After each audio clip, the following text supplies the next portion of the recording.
বিশ্ব ক্রিকেটের এক ধ্রুব নক্ষত্র সাকিব আল হাসান বাংলাদেশের জার্সিতে ইতিমধ্যেই টেস্ট এবং টি-20 থেকে বিদায়ের ঘোষণা দিয়েছেন।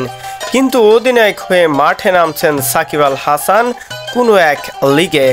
যুক্তরাষ্ট্রের ডালাসে শুক্রবার থেকে শুরু হয়েছে ন্যাশনাল ক্রিকেট লিগ NCL, যেখানে নিজেদের প্রথম ম্যাচে আগামীকাল শনিবার মাঠে নেমেছেন সাকিব আল হাসানের দল লস অ্যাঞ্জেলেস ওয়েভ। ইতিমধ্যে দলটি সামাজিক যোগাযোগ মাধ্যমে বাংলাদেশের এই তারকা অলরাউন্ডারকে অধিনায়কও ঘোষণা করেছে। 4 থেকে 14 অক্টোবর পর্যন্ত অনুষ্ঠিতব্য টুর্নামেন্টটিতে সামাজিক নানা সচেতনতার বার্তাও দেওয়া হবে।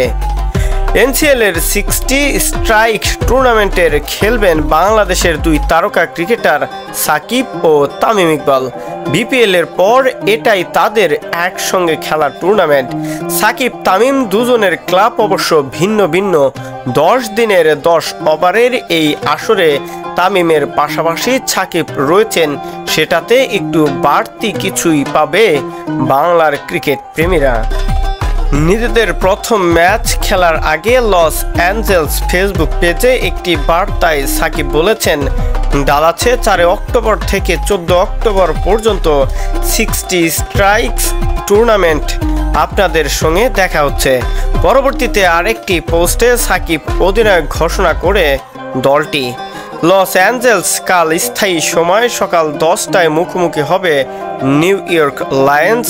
সাকিবের প্রতিপক্ষ দলের অধিনায়কত্বে থাকছেন আফগানিস্তানের অভিজ্ঞ অলরাউন্ডার মোহাম্মদ নবী। সাকিবের দল লস অ্যাঞ্জেলস ওয়েভস শক্ত দল গড়েছে। দলটিতে সবচেয়ে বড় নাম কোচিং পদে অস্ট্রেলিয়া, দক্ষিণ আফ্রিকা, পাকিস্তানের কোচিং করানো মিক আর্থার সেই দলের প্রধান কোচ।